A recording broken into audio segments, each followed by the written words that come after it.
Naitwa Ephraim Enoki Mwarubona, nikiwa mwenyekiti wa kijiji hiki.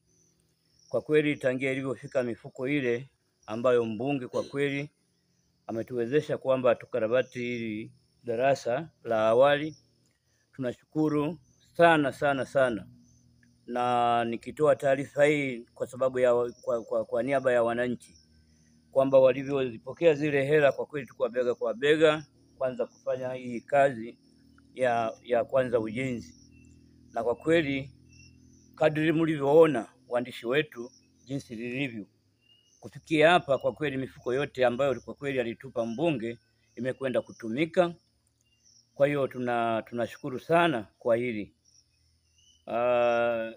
Mbali na hivyo, katika kushirikiana na wananchi kwamba nani kweli tuko kwa kweli ilikuwa tukarabati madarasa haya mawili, lakini tuna haja sana ya kusema na mbunge pale Mungu anapomwezesha. Kwa hiyo tuna haja kabisa haya madarasa tungeyamaliza kabisa. Kwa hiyo Mungu amsaidie. Tunajua tu kwenye kipindi hiki cha uchaguzi, tunamwombea kwa Mungu kwamba tukafanye vizuri ili tumunge mkono kapita tena. Lakini tusubiri tu kwamba mpaka muda ufike wa kwamba labda uchaguzi. Kwa hiyo Mungu tu akimjalia, angalie jinsi ilivyo. Kwa kweli tulikuwa tunatia huruma, lakini bado tunaomba hivyo kama kuna uwezekano atusaidie hili. Nashukuru sana kwa hili ambalo kwa kweli amekwenda Mfugale, mwalimu mkuu wa shule ya msingi Kayuki. Kwa kweli namshukuru sana mheshimiwa mbunge kwa kutupatia mifuko 50 kwa hii ya ukarabati wa darasa moja. Tulikuwa na mikakati ya miaka mingi ili tuweze kukarabati madarasa haya, lakini tulishindwa, ila mbunge alipokuja ametupa hamasa. Kwa kweli hata wananchi wameinuka, wametusaidia. Naomba mwenyekiti amewatumia vizuri mafundi wa kijiji, kwa sababu tulipewa simenti kama simenti, lakini hatukupewa rasilimali fedha. Kwa hiyo alipoleta mbunge mifuko ya simenti, kwa ushirikiano wananchi wamejitoa, kwa sababu hapa hii shule haina maji, tunachota huko mtoni.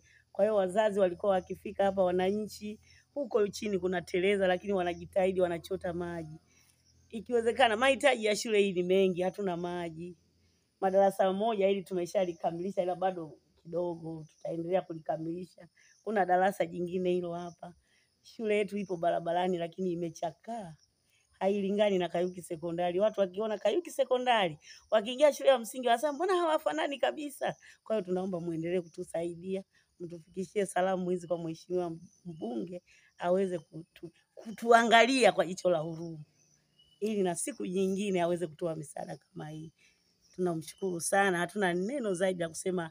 Asanteni sana, tunamuombea mafanikio tena miaka 5 ijayo. Kwa jina naitwa Tupele Edwin Ngomesi. Mimi ni mkazi wa eneo la Kayuki, jirani na shule hii ya msingi Kayuki. Nachopenda kutoa shukrani kwa mbunge wetu kwa kuja kutusaidia kukarabati ya madarasa yetu. Lakini bado hiki kilio ni cha muda mrefu. Na nashukuru Mungu na nguvu ya wananchi, na wananchi kweli wamejitoa, wametusaidia pamoja na uongozi wa kijiji chetu. Kwa kweli hali ndio kama hii mnaiona. Ila shida ambayo tunayo, tumebaki na darasa lingine hili. Ingawa bado kuna nguvu ya wananchi ipo, lakini tunaomba na msaada mwingine mtusaidie. Given Atajeni na Bupe. Tunashukuru ndugu mbunge kwa kazi ulioifanya kwetu sisi wanakijiji wa Kayuki. Sisi wana Kayuki tunashukuru sana kwa kazi uliotupa. Maana tumefanikiwa kutengeneza madarasa tuliokuwa tunalia kilio. Tunasema asante sana kwa wananchi wote, tunashukuru sana kwa kutusaidia. Na tunaomba tena siku nyingine uje utusaidie. Sio tu sasa hivi hatujaishia hapa, tunaendelea na madarasa mengine. Tunasema asante sana sana.